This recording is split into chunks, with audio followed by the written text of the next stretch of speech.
কারীম ইরশাদ করেছেন, ওমা খালাকতুল জিন্না ওয়াল ইনসা ইল্লা লিয়াবুদুন।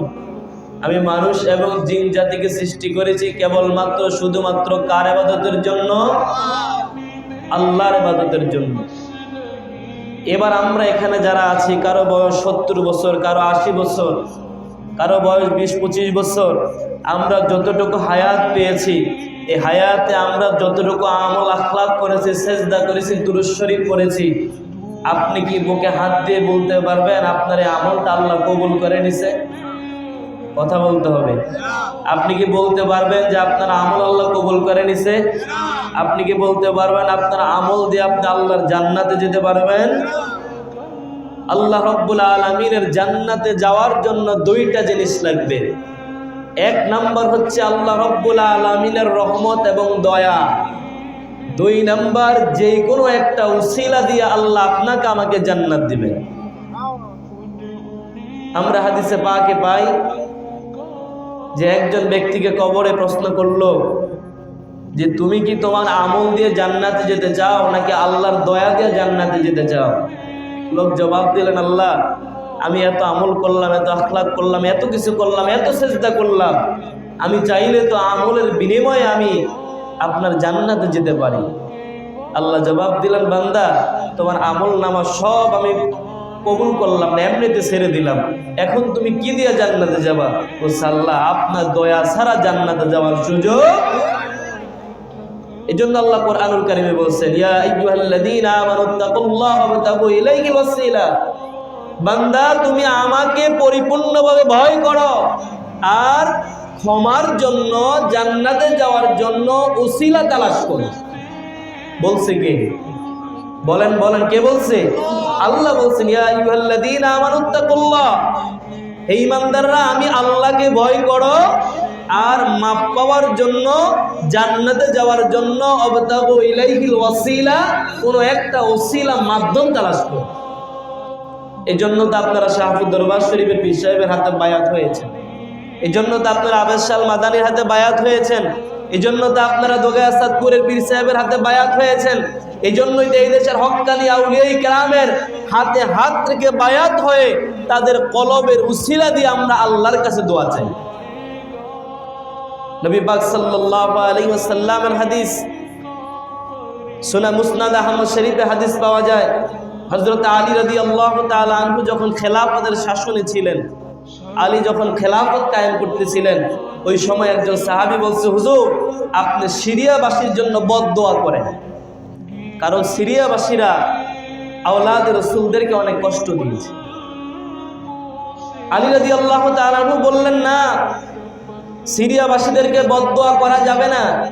সাহাবীরা বললেন, কেন বদদোয়া করা যাবে না?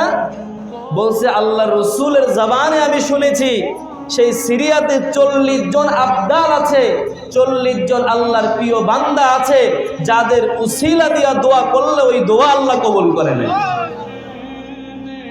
যখন ওই সিরিয়াতে বৃষ্টির অভাব দেখা দেয়, ওই আবদালদের উসিলা, কলবের উসিলা দিয়ে দোয়া করলে আল্লাহ বৃষ্টি দেয়।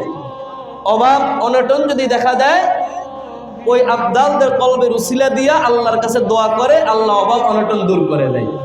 হযরত আলী রাদিয়াল্লাহু তাআলা আনহু বললেন, এর থেকে যদি একজন দুনিয়া থেকে বিদায় নিয়ে যায়, আবার আল্লাহ পাক আরেকজন আবদাল নাজিল করে দেয়, যেন 40-এর কম না হয়। সুবহানাল্লাহ বলেন। কলবের উসিলা দেওয়া জায়েজ আছে না নাই? বলেন, আছে না নাই?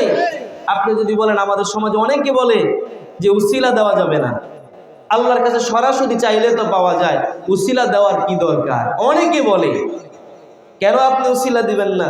উসিলা সারা দুনিয়াতে কোন জিনিসটা হয়েছে?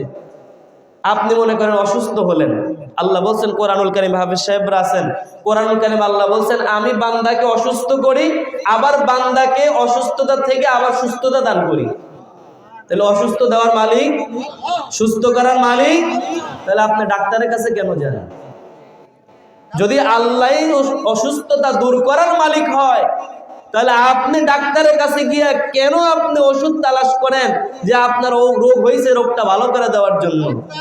কারণ আল্লাহ বলছেন যে অবতাগু ইলাইহিল ওয়াসিলা, বান্দা নাজাত পাওয়ার জন্য ওসিলা তালাশ করো। ডাক্তারের কাছে ডাক্তার দিয়ে ওষুধ দিবে, ওই ওষুধ দিয়ে আমার রোগ ভালো হয়ে যাবে, এইটা আমরা কল্পনা করি না, বরং ডাক্তারের ওষুধের উসিলায় আল্লাহ আমাকে সুস্থ করে দেয়। এবার আপনি এক আলেমের জবান থেকে শুনলাম যে ওনার এক ভক্ত ওনার কাছে আসছে, আয়েশা বলছে, হুজুর আমার জন্য দোয়া করেন, আল্লাহ যেন আমাকে একটা সন্তান দেয়। হুজুর দোয়া করলেন, আল্লাহ তোমাকে যেন এক সন্তান দেয়। 1 বছর হয়েছে কোনো সন্তান হয় না। 1 বছর পরে হুজুরের কাছে গেছে, যা বলছে, হুজুর কি দোয়া করলেন আপনি, 1 বছর হয়ে গেছে সন্তানের মুখ তো দেখি না। বলো কি, আমি যে দোয়া করলাম আল্লাহ তো এটা কবুল করার কথা, কেন কবুল হয় না? অনেকক্ষণ চিন্তা ভাবনার পরে প্রশ্ন করলেন, বাবা তুমি কি বিবাহ করছো? না হুজুর বিবাহ তো করি নাই। বিবাহ না করলে সন্তান আসবে কোন জায়গা থেকে? তার মানে বিবাহটা একটা মাধ্যম, আপনার স্ত্রী একটা মাধ্যম। আপনার স্ত্রীর মাধ্যমে আল্লাহ আপনাকে সন্তান দান করে।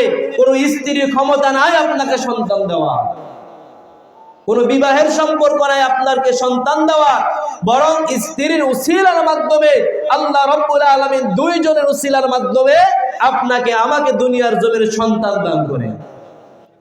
তাহলে যদি কেউ বলে উসিলা দেওয়া যাবে না, তাহলে তার পৈতৃক পরিচয় মাতৃ পরিচয় দেওয়া যাবে। এজন্য আমরা সর্ব অবস্থায় উসিলা তালাশ করার চেষ্টা করব। আল্লাহ বলছেন উসিলা তালাশ করার জন্য মেরাজের মাস চলতেছে।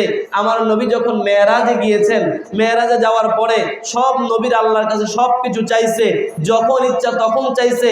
আল্লাহর হাবিব মেরাজে যাওয়ার পরে আল্লাহ জিজ্ঞাসা করলেন, হাবিব সব নবীরা আমার কাছে স্পেশাল একটা জিনিস চেয়ে নিয়েছে, আপনি আমার কাছে কি চাইবেন? নবীজি মেরাজের রজনীতে বলছিলেন, আল্লাহ আপনি আমাকে যেই কথা বললেন, যে বিষয়টা চাওয়ার জন্য বলছেন, আমার একটা চাওয়া আছে, কিন্তু চাওয়াটা আমি এখন চাইবো না, আমার যখন প্রয়োজন হয় তখন আপনার কাছে চেয়ে নিব। সুবহানাল্লাহ বলেন। আল্লাহ রাব্বুল আলামিন বললেন, হাবিব আমি আপনার আরজিটা পূরণ করব, আপনি আমার কাছে যা চাইবেন তাই আপনাকে দিব, কোনো সন্দেহ নাই। কিন্তু আমি আপনার কাছে জানতে চাই, এমন কোন জিনিস আপনি চাইবেন মেরাজের রজনীতে আমার সাথে দেখা করার পরও আপনি বলতে পারবেন না? আল্লাহর নবী জবাব দিলেন, আল্লাহ হাশরের ময়দান যখন কায়েম হবে, সব নবীরা নিজের ইয়া নাফসি নিজের ব্যস্ততার ভিতরে পড়ে থাকবে। ওই সময় আমি আমার গুনাহগার বান্দাদেরকে শাফাআত করে আপনার অনুমতি নিয়ে আপনার জান্নাতে নিয়ে আসব। হাবিব আপনি এটা বলেন কি? সব নবীরা তো সব কিছু চাইছে নিজের জন্য, আর আপনি রাসূলুল্লাহ উম্মতের জন্য চাইলেন। সুবহানাল্লাহ পড়েন। নবীজি বললেন যে আল্লাহ হাশরের ময়দান যখন কায়েম হবে, আমার কত গুনাহগার বান্দা আছে, নামাজ রোজা করতে পারে নাই, কত গুনাহের কাজ করছে, কিন্তু আমি রাসূলুল্লাহকে মহব্বত করছে, ওই লোকগুলাকে যদি আমার সামনে দেখি আল্লাহ, তাদেরকে ছাড়া আমি কেমনে জান্নাতে যাব? হাশরের ময়দানে আল্লাহর নবী তার উম্মতদেরকে খুঁজে খুঁজে তালাশ করে হাউজে কাউসারে পানি দিয়ে গোসল করে আল্লাহর জান্নাতে দিয়ে আসে। হাদিস শরীফে পাওয়া যায়, মুরগি তখন তার বাচ্চাগুলো নিয়ে যখন মাঠের ভিতরে চলাফেরা করে, উপরে যখন কাক দেখা যায়, মুরগি একটা ডাক দেয়, ডাক দিয়া পাখনাগুলো এইভাবে রাখে, মুরগির বাচ্চাগুলো পাখনার নিচে চলে আসে। যখন উপরের দিকে তাকাইলে সিল দেখা যায়, মুরগি তার বাচ্চাকে বাঁচাবার জন্য একবার সিলের কাছে দৌড়ায়, আবার বাচ্চার কাছে দৌড়ায়, একবার কাকের কাছে দৌড়ায়, আবার বাচ্চার কাছে দৌড়ায়। হাশরের ময়দানে আল্লাহর নবী একবার জাহান্নামের দরজায় যাবে, আবার উম্মতের খুঁজে পেরেশান হতে থাকবে। এই পেরেশানি অবস্থা দেখে আল্লাহ বলবেন, হাবিব আপনি এত পেরেশানি কেন? হাবিব বলবেন, আল্লাহ মেরাজের রজনীতে আপনার কাছে আমি বলছিলাম আমার গুনাহগার উম্মত একদল থাকবে, তাদেরকে জান্নাতে না নেওয়া পর্যন্ত আমি রাসূলুল্লাহ আপনার জান্নাতে কদম রাখবো না। নবী পাক সাল্লাল্লাহু আলাইহি ওয়াসাল্লাম ওই গুনাহগার উম্মতদেরকে সুপারিশ করে হাউজে কাউসারে পানি পান করায়া, হাউজে কাউসারে পানি দিয়ে গোসল করায়া আল্লাহর জান্নাতে দিয়ে আসবে। বলেন সুবহানাল্লাহ। আপনি চাইলে কি জান্নাতে যেতে পারবেন? কোনো উসিলা ছাড়া, কোনো মাধ্যম ছাড়া দুনিয়াতে যেমন চলা যায় না, কোনো মাধ্যম ছাড়া আল্লাহ রাব্বুল আলামিনের দরবারে পারও পাওয়া যাবে।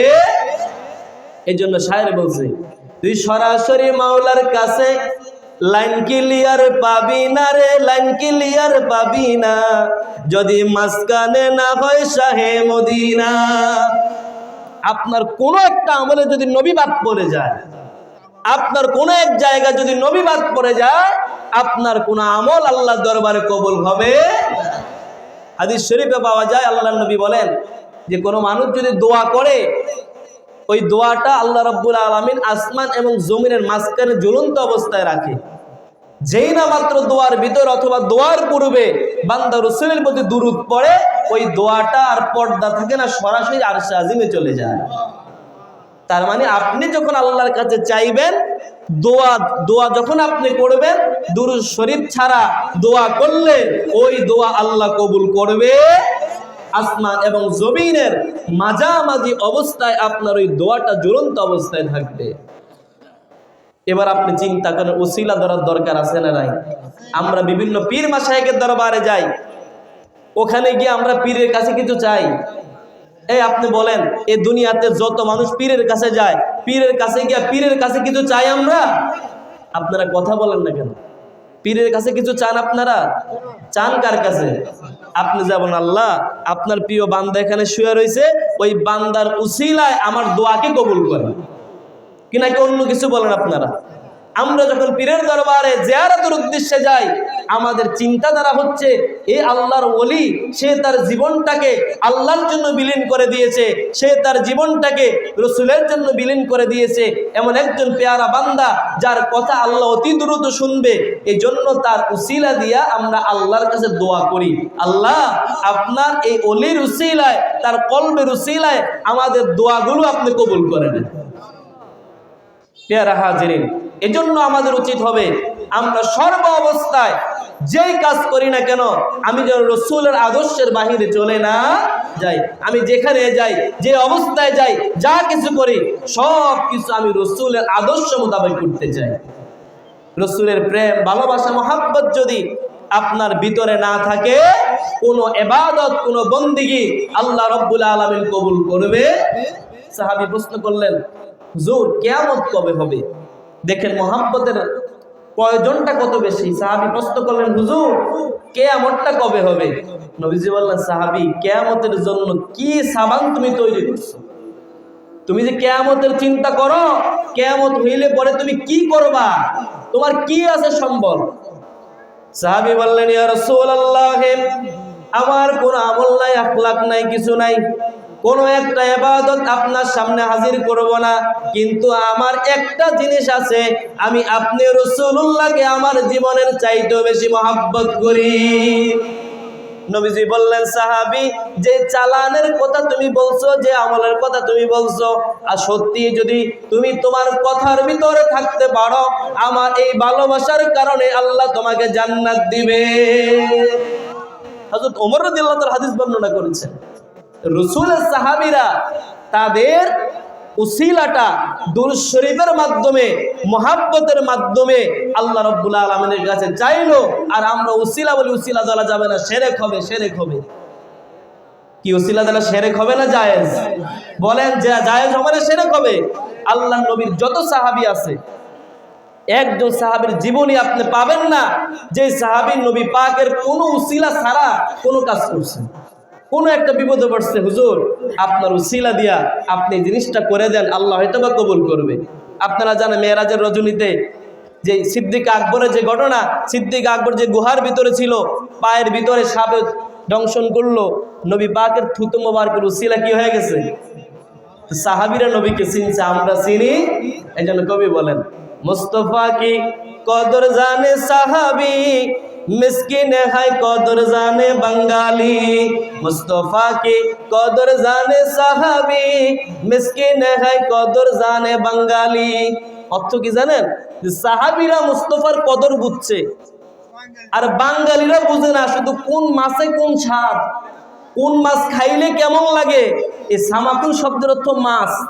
এই বাঙালিরা জানে কোন মাছের স্বাদ কোনটা। খাইতে গেলে জিগে এটা কি মাছ, এটা তো স্বাদ লাগে, কিন্তু মুস্তফার স্বাদ বাঙালিরা বুঝতে চায়। এই জন্য শায়ের বলছে, মুস্তফা কি কদর জানে সাহাবি, মিসকিনে হাই কদর জানে বাঙালি। মুস্তফার কদর একমাত্র সাহাবাই কেরামে বুঝতে পেরেছে, কিন্তু আমরা হতভাগা বাঙালি উম্মত হইয়া মুস্তফার কদর আমরা বুঝতে পারি না। আল্লাহ সুবহানাহু ওয়া তাআলা যেন যে কথাগুলো আমার জবান থেকে বের হয়েছে ওই কথাগুলো সর্বপ্রথম আমাকে এবং আপনারা যারা শুনেছেন আপনাদেরকে আমল করার তৌফিক এনায়েত করুক। সকলে পড়েন আমিন।